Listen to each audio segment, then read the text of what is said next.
So let me start with my presentation. And actually, this idea and the paper comes out of my own personal interest in eco-media. That is a recent project that I'm working on this kind of a convergence between media development and environmental movement in Poland in the context of air pollution, especially because I come from Krakow, the city that experiences a severe air pollution, especially in the wintertime.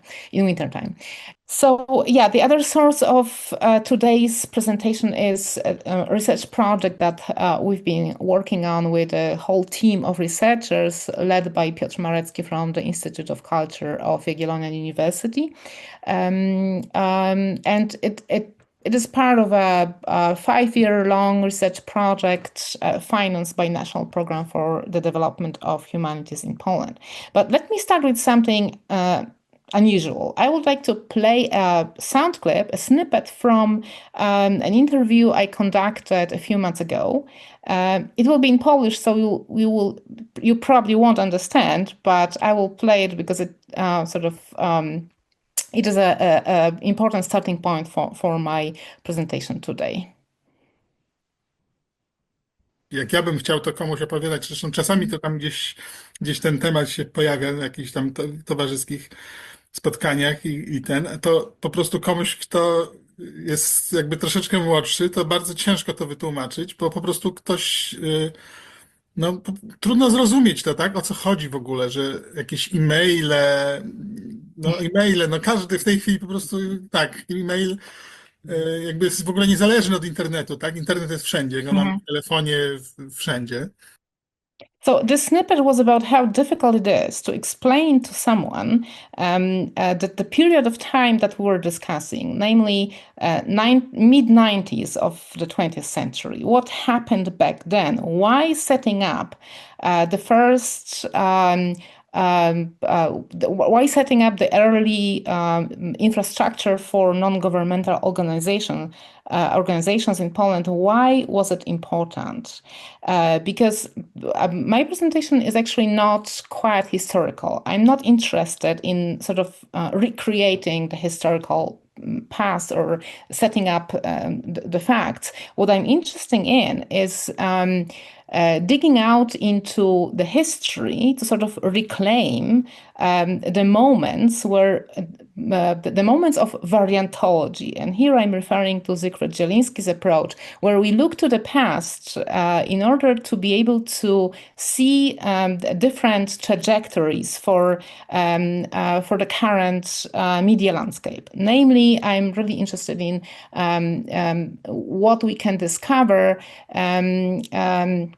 when we think about today's platform capitalism. So, in other words, I'm interested in what would have been possible, right? So that is my approach. And that's why I would like to tell you more about what kind of histories we can dig out, what kind of narratives are still hidden in non-archived content, basically, because of course, this is what you see when you try to conduct research. Most of the content from the mid-90s is just unavailable. So this is the most typical content you get when you start researching, or this one, right? So this is like non-existent archives or archives that was. So the history of early internet in Poland, as much as it is fascinating, it is also really difficult to bring back to the table, so to speak. That's why I think in terms of variantology and unarchived. There is a small typo here, and I will explain the concept of unarchives in a moment. Of course, what we have at our disposal is archive websites, and according to Marcin Wilkowski, who wrote a doctoral dissertation on the early internet in Poland, what we can access is 70 million of captures, most of which has been done by Wayback Machine. So it is not a native resource. We also have private archives, which is early users' memories, early users' documents. We have oral history. We can also access some of the research projects, which are not many. And of course, there is a whole plethora of other documents, such as newspapers, the usual resources you look into when you're interested in historical research. So let me briefly mention the concept of an archives that was coined by Zygmunt Zieliński. And here I'm quoting from an article published in the Journal of Contemporary Archaeology, where he writes, "It is the utopia, the non-place, which in an ongoing process reshapes and reinterprets the materials from which memories are made. And archives necessarily challenge, indeed provoke, the archive. Otherwise, they would be devoid of meaning. Caring for an archives may help prevent the many idiosyncratically designed particular collections from changing into a rule-bound administrative apparatus. It may even enable us to celebrate the past as a regained present." So that, I think, explains my approach and why the idea of an archives is so interesting and so can be so productive when you think about coming up with some kind of strategies aimed at curbing the most destructive aspect of Internet of Platforms. So my sources for this work, which is ongoing, this is part of a bigger project that I'm working on, is of course interviews. And here I interviewed mostly the activists of Polish environmental movement. I would like to mention especially Krzysztof Wychowałek, who was the person behind the first internet network aimed at Polish non-governmental organizations back in the 90s. And Anna Dworakowska, who is a major figure behind the Polish Smog Alarm, a contemporary organization that is protesting and also proposing some solutions to counteract the air pollution in Poland. I was also taking advantage of quite extensive archives based on oral history methods that originates from Foundation for Visual Culture Chmura in Gdańsk. I already mentioned Marcin Wilkowski's unpublished doctoral thesis, soon to be published actually as a book, and I owe to Marcin for allowing me to access this his manuscript. Of course, there is a bulletin or leaflet by the first national agency in Poland that actually established the very basic internet infrastructure, and the article by a young sociologist, Marta Józsa. And I'm presenting it not as a typical bibliography or list of references, but I would like to demonstrate how heterogeneous those resources are. So this very early history, some very basic information. Poland actually became a member of the European Academic and Research Network in March 1990. That was very quickly, soon after the changes, the economical, social, historical transformation that happened around 1989. And back at the time, it was a part of a BitNet network. It was mostly academic. This is, I think, really important context. So the first internet connection we actually owe to Danish organization. It happened in August 1990 when the first internet connection with Ernst node in Copenhagen was set up. No documentation exists of this moment whatsoever. So this is basically just a piece of information, but nothing exists, no trace that would be material in any form or shape. Uh, in June 1992, the first Polish data transmission network was established. You can see the parameters. It was very basic, very simple, and nothing compared to what we have now. And then this is a typical history of the infrastructure, right? So back in 1992, there were 19 nodes of this very simple, very basic data transmission system, which was a few years later replaced by what we can call the real beginning of the internet infrastructure in Poland. And that network was called Polpak, and it was kind of like pre-internet in terms of nodes existing, the number of users. Back at the time, it was roughly speaking 1,400 people using the internet in Poland in around 1994, 1995. But what was really revolutionary was this. And here I'm going to play. Of course, you all recognize, I think most of you at least, recognize the sound clip. Actually, it is difficult to say where it comes from because this is something that I just downloaded from the internet. I picked this one because it sort of reflects the experience of getting connected to the first open access number that you can see on your screen. And even now, you know, when awakened in the middle of the night, I can remember this number. It was 020212222. And we called in for sometimes for hours. Around 1997, when I got to the internet for the first time, that was how I accessed the internet. Something unimaginable today, something that Krzysztof was talking about how difficult it is to explain it to anyone, right?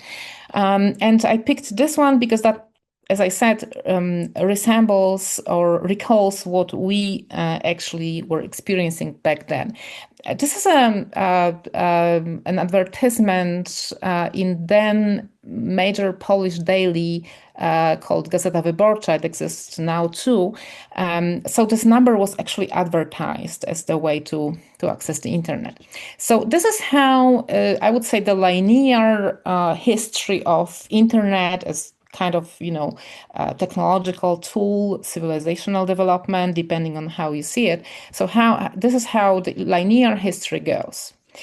And then something happened around 1996. That was really a crucial moment in time because firstly,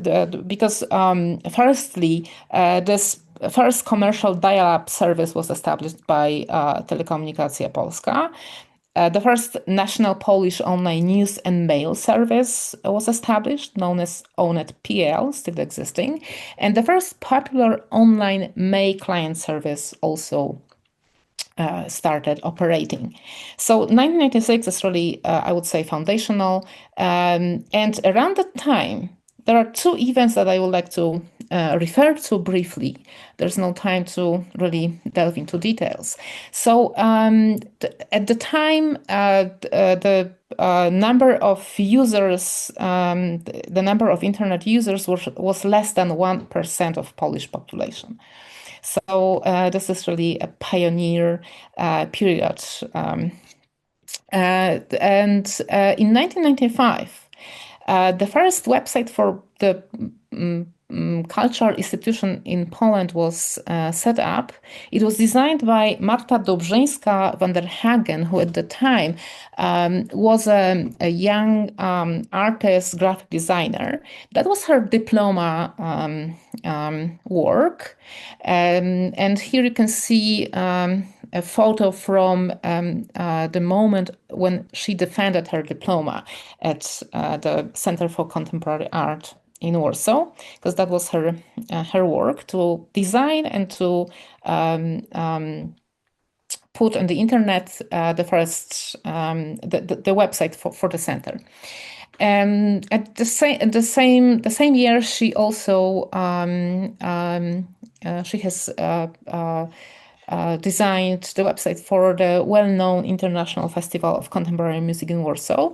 She also established the Arts PL domain. That was a domain aimed at artists mostly who could set up their websites at the time. So the whole community coalesced, emerged around this domain. It still exists again.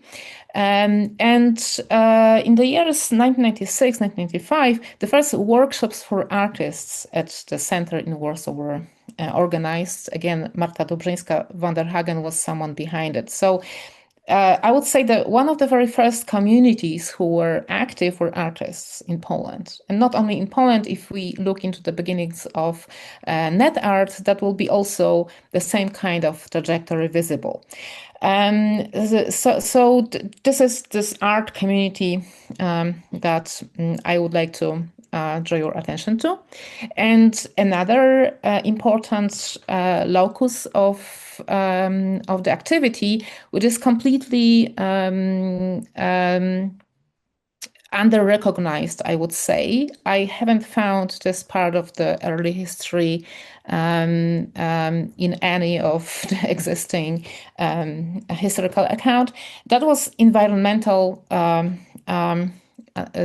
organizations. And Krzysztof, whose voice you could hear at the beginning of my presentation, he was a person behind the initiative that came to be known as MOST. In Polish, that means bridge. And that was the first Polish network for non-governmental organizations in Poland. And thanks to the structure, the organizations could get their own email accounts, could get their websites. The whole ecology of discussion lists was established, etc. What is important for me in this case is that very early, around 1996, 1997, MOST offered two email clients. One was Eudora and another was Pegasus Mail. Both were open access and both were free. And even then, in the mid-90s, there was a strong conviction that the users should have a choice between at least two then existing simple technological solutions. That was something that I think contributed to much more rapid spread of the internet at that time, the mid-90s. And when you look to the numbers, it is not really spectacular, but between 1994 and 1997, there was a twofold increase in the number of people using the internet in Poland. And I would associate this increase, even if it was still around 4% of the population at the time, I would associate it with those early developments. Of course, we could discuss why the internet was still in its infancy back then, but this is entirely different topic. What I would like to point to, I guess, is the fact that when today we discuss platform capitalism and internet culture or digital culture, we cannot escape the notion of Silicon Valley imperialism. And here is something that I took from Erin McElroy's book. And it is really interesting to look into how, in the case of Central Europe, the whole worldview that often is described in terms of libertarian or right-wing libertarian, sort of conflated with Central European problem or protest against censorship. Because if we look into into the documents, how the early internet in Poland was set up, in most cases, and also in official documents, it was the space that was meant to be that was meant to allow freedom of speech and basically civic engagement. So that kind of discourse just got hijacked by what we can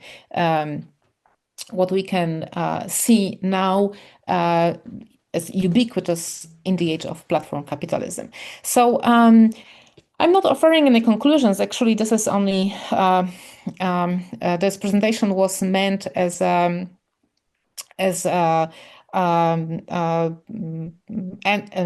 our introduction to further discussion.